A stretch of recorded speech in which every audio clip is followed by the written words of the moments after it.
Hello students, welcome back. Today we're going to continue with our discussion on white blood cell disorders. For the initial part of this discussion, we'll need our hemopoietic tissue. Let's next indicate cancer of this hemopoietic tissue, specifically the leukopoietic tissue. Cancer of the leukopoietic tissue exists in two forms. One form progresses very quickly and can become fatal within months if untreated. The other form progresses slowly and can become fatal over a few years if untreated.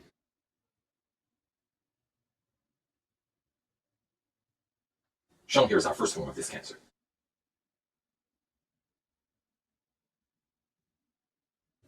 In contrast to the first type of cancer, the second form progresses slowly and becomes fatal after a few years if untreated. Each of these two cancers can exist in two forms. They both produce too many white blood cells.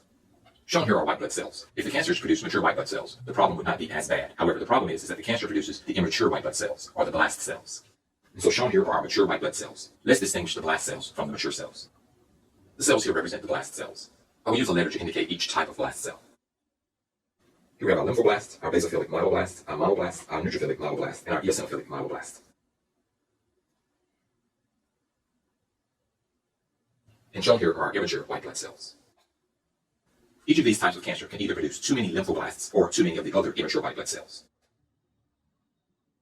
The white blood cells can be neatly divided into two groups, the lymphoid cells, which include only the lymphocytes, and the myeloid cells, which include the other white blood cells. In both cases here we have cancer of the leukopoietic tissue. This is also the case in the slow progressing situation. A pathology which progresses quickly is known as an acute disorder, and the slow progressing pathology is a chronic disorder. Cancer of the leukopoietic tissue which produces too many immature leukocytes is known as leukemia. Now we have all the terms necessary to name these four types of cancer. A cancer of the leukopoietic tissue which progresses quickly and produces too many lymphoid cells is known as acute lymphoid leukemia.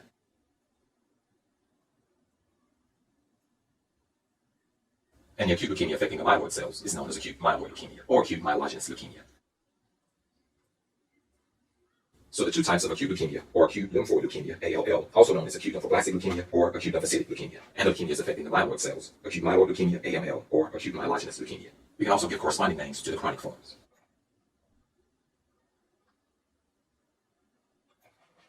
Let's correct a mistake right here. Chronic lymphoid leukemia is CLL. Now let's give the different names of the myeloid leukemias.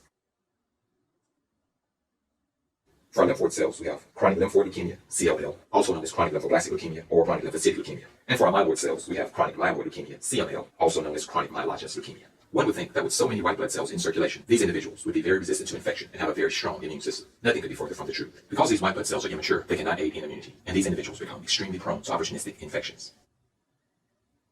And it is usually these opportunistic infections which cause death. One of these cancers here is the most common type of cancer in children, and that cancer is acute lymphoid leukemia, the first one shown here.